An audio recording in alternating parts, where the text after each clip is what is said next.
La Cola Feliz. Encuentro con las realidades y los mundos de los otros. Con Mariela Celis y Nelson Bocaranda. Circuito Éxitos.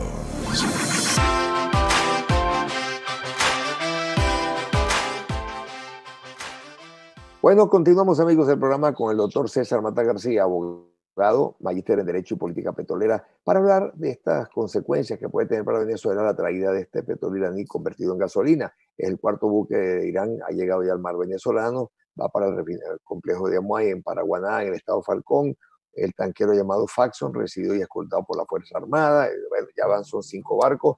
Y además hemos visto cómo en Paraguaná ha llegado también un barco cubano para llevar parte de esa gasolina a Cuba, porque de la que depende ese país de Venezuela. Así que bienvenido, doctor Mata, junto a Mariela Celis conversamos entonces. Un placer. Bueno, un placer igual, muchísimas gracias por la invitación. Bueno, efectivamente Venezuela está viviendo momentos que generan mucha preocupación, tanto a nivel internacional, a nivel político y a nivel comercial. ¿Por qué hago una aclaratoria o estas 3 clasificaciones? Pues porque todo el mundo está pendiente de los buques que llegan a Venezuela, específicamente de Irán. Y la primera pregunta es, ¿cómo un país como Irán específicamente, que está bajo un régimen de sanciones también, puede exportar gasolina a Venezuela? Esa es la parte internacional. Ahora bien, cuando vamos a la parte política, entonces cómo se da el movimiento político entre los distintos actores para materializar ese transporte de esos 5 buques para de alguna manera prestar servicio o de alguna manera llevar gasolina a la población. Ya lo voy a dejar de un lado para que conversemos un poco sobre eso. Y el tercer punto que tiene que ver con lo comercial. Recientemente, si ustedes ven las declaraciones del gobierno de iraní, dice que Estados Unidos no debería meterse en eso porque son relaciones netamente comerciales. Entonces, claro, cuando vemos este tema de estos distintos ángulos, uno se hace muchas preguntas. Y la pregunta es, ¿va a alcanzar esos 5 buques, es decir, más de 1,5 millones de barriles diarios equivalentes en crudo para suplir al mercado interno? Entonces, bueno, recientemente también hemos visto declaraciones donde se tiene estimado implementar un programa de suministro de gasolina bajo unas nuevas directrices, y seguramente ustedes me pueden ayudar con esto, bueno, donde básicamente se ha dicho, bueno, pero esta gasolina, ¿cuál va a ser el precio? Ya no va a ser el precio del 0,001 centavo de dólar. Entonces, ¿cuál va a ser el nuevo precio de esa gasolina? ¿A quiénes le va a llegar efectivamente? Y entonces ahí es cuando entramos como lo que yo llamo una especie de círculo vicioso de cómo entra la gasolina, quién la envía, quién la recibe y quién la va a recibir como usuario final. También fíjense que hemos visto que no hay todavía un criterio a las alturas de hoy, jueves 28, un criterio claro en cuanto a cómo va a ser el operativo para la venta de la gasolina, porque primero se está exigiendo el carnet de la patria. Han dicho que también el que no tenga el carnet de la patria va a poder recibir gasolina con su cédula de identidad, pero que no va a tener subsidio. Si tiene carnet de la patria, tiene un subsidio. Luego, entonces, en unas gobernaciones empezaron a decir que era por el día de la placa, en otras es por la cédula y en otras es por el tipo de trabajo que se hace. Es decir, va a haber ciertas discriminaciones o frenos, que el freno principal ha sido hasta ahorita para el gobierno el que no haya gasolina, el freno principal para que esté la gente en la calle. Sí, es que, claro, es que nosotros tenemos experiencias acá en Venezuela de otras medidas que han sido adoptadas con el mismo objetivo, ¿no? De tener un control sobre el suministro de la gasolina o al usuario final, ¿no? En las estaciones de servicio. Pero ustedes se recuerdan las cactahuellas que se quisieron implementar en Venezuela. ¿Cómo no? Sí, las cactahuellas para que la gente pudiera tener acceso a la gasolina.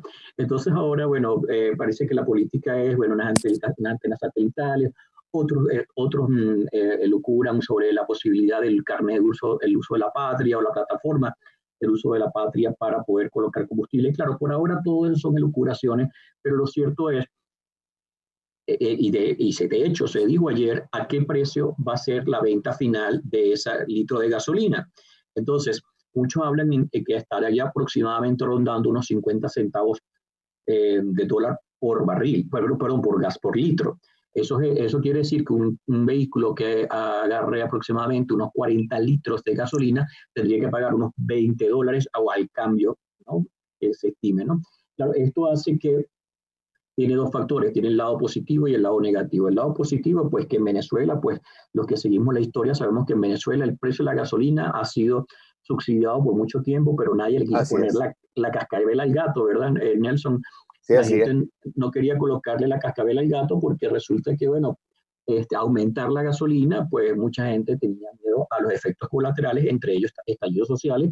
Como recordamos también cuando el presidente Carlos Andrés Pérez quiso aumentarla y puso un aumento muy pequeño, se prendió todo aquel zafarrancho y hubo, bueno, hubo desmanes y todo, que fue famoso de aquel febrero. Ahora, imagínense, un gobierno que nos estuvo metiendo en campaña por televisión y por todos los medios durante estos 20 años, que el dólar era enemigo del país, que no sé cuánto, que el Bolívar fuerte, hicieron campañas. Bueno, resulta que estamos ahora dolarizados, pero en el peor de los momentos. Claro, sí. ¿Y dónde quedó PDVSA del pueblo, de PDVSA de los venezolanos? Sí, así es. Sí, bueno, eso que tú acabas de comentar, Mariela, perdón, el tema está justamente ok, PDVSA es del pueblo, era el eslogan que utilizaba la PDVSA roja rojista, pero bueno, si la PDVSA era del pueblo, entonces ¿dónde están los beneficios que debe tener PDVSA para el pueblo? Y ahí estamos entonces en lo que llamamos el efecto negativo. El efecto negativo es que, si bien es cierto, por una parte se ve como una victoria, bueno, podría ser una victoria política, pues porque lograron pasar el frente del Caribe sin haber sido atacados o de alguna manera sorprendidos por las fuerzas que están allí por el tema del narcotráfico. Pero para otro tema hay quienes dicen que más bien es una vergüenza. ¿Por qué? Bueno, porque estamos hablando de que Venezuela es un país petrolero con las mayores reservas del mundo, con un parque de refinación que tiene una producción nominal de 1.3 millones de barriles diarios. Entonces, nosotros tenemos en diseño una de las refinerías más grandes del mundo. Entonces, ¿qué tiene Irán, que está sancionado y pudo exportar gasolina hacia Venezuela? ¿Qué pasa en Venezuela? Que nosotros, con ese parque de refinación y con esa capacidad nominal de producir gasolina o productos, no estamos produciendo absolutamente nada. Entonces, la pregunta bueno, ahí va mi pregunta, ¿no?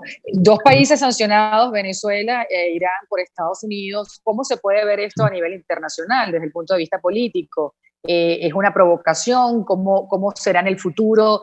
Porque son 5 barcos que llegaron, pero esto no nos va a abastecer durante un año o en los próximos meses, a menos que se vuelva a reactivar la producción petrolera en nuestro país. Mariela, dejó de ser provocación porque no provocó absolutamente nada en ninguna parte. Sí. No, y también les invito a ver, fíjense, esto es un pañito caliente del suministro de una gasolina que va a tener un periodo determinado de vida, pues va a depender, por supuesto, del aparato moribundo, el aparato económico moribundo que tenemos, más el tema de la pandemia, donde por lo general nuestro consumo interno era de 180.000 barriles diarios. Y se estima que, bueno, por la pandemia estamos muy por debajo de los 20.000.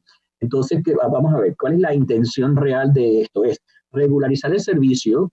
Ojo, la ley de hidrocarburos dice que la prestación, el expendio de combustible es un servicio público. Y para aquellos que no conocen o que no tienen la idea del servicio público, el servicio público debe ser prestado de manera eficiente y continua. Entonces, con estos dos elementos, tú dices, ok, tú estás trayéndome gasolina, tú vas a suministrarlo, tenemos duda de cómo lo vas a suministrar, a qué precio lo vas a suministrar y si eso se va a mantener en el tiempo. Entonces ahí caemos en el anterior punto que estábamos hablando, que tiene que ver con la geopolítica. Entonces, bueno, como aquí el sector petrolero, uno nunca se aburre, porque cuando no es lo legal es lo económico, y cuando no es lo económico es lo financiero, y cuando no es lo financiero es el tema de la producción, y cuando no es el tema de la producción es el tema geopolítico, lo que estamos viviendo en Venezuela es un tema de geopolítica.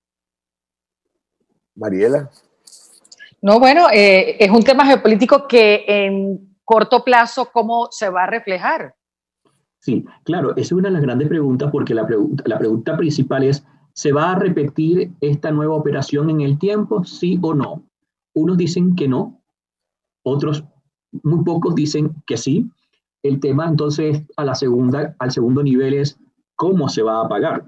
¿ok? Porque, bueno, hay lucuraciones de que se va a pagar con oro. Ok, bueno, no nos consta, no tenemos las evidencias, pero eso ya lo dijo ayer inclusive la administración de Maduro, donde dijo, la gasolina la pagamos en dólares y tenemos que cobrarla en dólares. ¿Ve? Entonces, ¿qué pasa? Se va a mantener en el tiempo esta relación comercial con Irán cuando la zona del Caribe no es una zona tradicional de mercado para Irán. Para Irán, entonces, claro. Entonces hacemos la pregunta, ¿qué van a pensar nuestros amigos vecinos? Colombia, Estados Unidos, Brasil. Entonces ahí empezamos a ver si efectivamente pasa de ser un tema comercial para convertirse en un tema político. Bueno, y recordemos también que cuando hablamos antes del oro, el oro ha sido un práctico saqueo, ha aparecido en el mundo entero oro venezolano para pagar cualquier cantidad de cosas, ¿no? Y dijeron, hubo el incidente con Trinidad y Tobago con la visita de la vicepresidenta, y ahí también fue, lo que se sabe es que fue una oferta de entregar oro para que le entregaran gasolina que no tenían suficiente de exportación, porque también la importan. Entonces, y producen muy poco. Total que definitivamente el mundo entero ve que aquí hay una cantidad de ilegalidades donde tienen que ser solamente estos socios de absoluta confianza para el gobierno como Irán para poder cometer este tipo de tropelías. Sí, pero ¿a qué costo? Porque la pregunta es enorme. ¿a qué costo? Costo enorme. Sí, porque fíjense que una de las cosas es, bueno, el pago con oro. Recordemos que Venezuela desde el año 2015 ha sido objeto de sanciones, 7 órdenes ejecutivas, restringe el acceso al mercado, al sistema financiero americano, que si bien es cierto, el sistema americano está así al Estado norteamericano, pero el sistema financiero americano tiene tentáculos en todas partes del mundo. Entonces, cuando tú montas una operación de esta naturaleza, entonces cómo va a ser el pago y cómo va a ser el repago. Y entonces eso genera muchas dudas, porque entonces, bueno, si estás pagando con oro, estarías eventualmente, bueno, quizás no utilizando el sistema financiero americano, pero es una de las cosas que cuando uno habla de las sanciones y la gente tiende a obviar, es que, ok, usted a lo mejor montó la operación, logró evadir las sanciones, pero cuando empieza a hacer la cascada de pago a todos sus proveedores, siempre va a haber uno que se va a llevar el dinero al banco americano. Y entonces cuando ese dinero llega al banco americano, se produce lo que se conoce como la trazabilidad. Entonces, sí, cuando hace la trazabilidad, perdón. No, que así es, perdón. No, entonces para terminar la idea, se hace la trazabilidad y entonces resulta que, María Juana era la persona encargada de hacer el catering al proyecto y fue la que levantó la alerta a la OFAC por haber recibido unos dólares en su cuenta sin debida justificación. Entonces, esto es un tema mucho más complejo que el recibir buques, es un tema mucho más complejo de suministrar gasolina a Venezuela y es un tema mucho más complejo porque está elevando un conflicto interno a algo que se puede ver como... Usted que está al tanto de esta producción petrolera, pareciera que las refinerías, a mí me hablaron de que el Palito estaba muy mal, pero que las otras, Cardón y Amuay, pudieran, y esta gente trajo algunos equipos como para tratar de repararla. ¿Se ha sabido algo de eso? Para cerrar ya que nos queda poco tiempo. Ok, muchísimas gracias. Bueno, uno de los temas fundamentales con el tema del pago con oro es lo que ha generado cierta preocupación en el mercado internacional, porque este tipo de operaciones no se están haciendo como operaciones tradicionales a través de sistemas financieros como el americano, ruso, chino, sino se está haciendo a través de lo que se conoce como el trueque, es decir, pago con oro. Entonces, el caso específicamente del CRP o el complejo refinador Paraguaná, que es uno de los proyectos que se tiene previsto arrancar, la pregunta ha sido, ese oro que se ha utilizado para pagar la gasolina en teoría y para comprar equipos para el fraccionamiento en la refinería, en este caso del Cardón o de Amuay, van a ayudar a aumentar la producción. Eso es una de las grandes preguntas que hay. ¿Se va a hacer en 2 meses? Muchos de los técnicos dicen que no creen que en 2 meses. Entonces, yo creo que para concluir y cerrar la idea de la pregunta está por verse si efectivamente esas refinerías van a empezar a producir gasolina en un corto plazo. Bueno, le agradecemos mucho, doctor Mata. César Mata García, abogado, magíster en Derecho y Política Petrolera, hablando pues de esta situación de la gasolina. Bueno, agradecido. Y Mariela, seguimos entonces. Así es, bien interesante. Ya volvemos.